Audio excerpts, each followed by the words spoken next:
भल आखि हले पाइच भल आखि हले पाइच साउते भल आखि हले पाइच तुमको किए से देखु कि न देखु तमे ता आड़े चाहिछ मणिमा तमे ता आड़े चाहिछ भक्त कहते प्रभु आपणकर आखि नहीं जदि आखि अच्छी एड़े एड़े आखि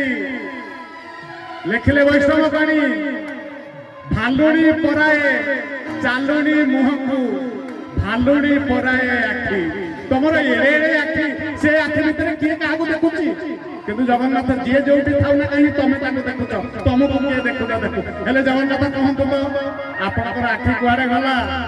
कहीं आपणकर आखि कौथे आपणकर आखिरे पता नहीं हसिले प्रभु कहले थिला थिला थिला रे मोर आखिरे पता थिला तो पड़ा द्वापर युग को जतबे कृष्ण अवतार रे धर्म युद्ध करबा पई मु महाभारत युद्ध रचना कली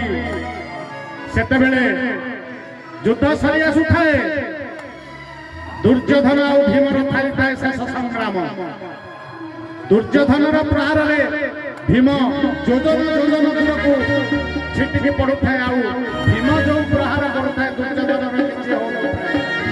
अणनिश्वास हो गले भीम सेते बेले भीमर दुख मु आउ देखि पारिलिनी भीम को आखि मारी आखि खाई कहि देली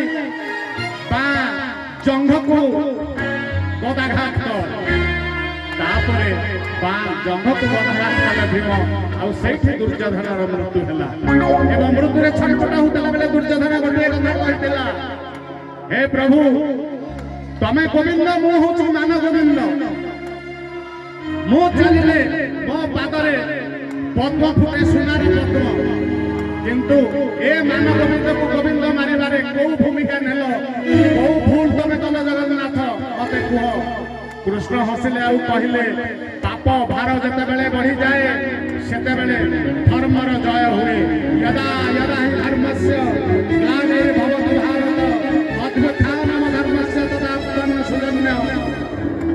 तेणु जेते बेले धर्म को रक्षा करियो धर्म संस्थापनार्थाय संभवामि जुगे जुगे जुगे जुगे मु आसी धर्म को रक्षा करिया पई सेहि पई अधर्म को मारिबा पई मु धर्म को रक्षा करथिली आउ आउठार मारुथिली किंतु कथा होउची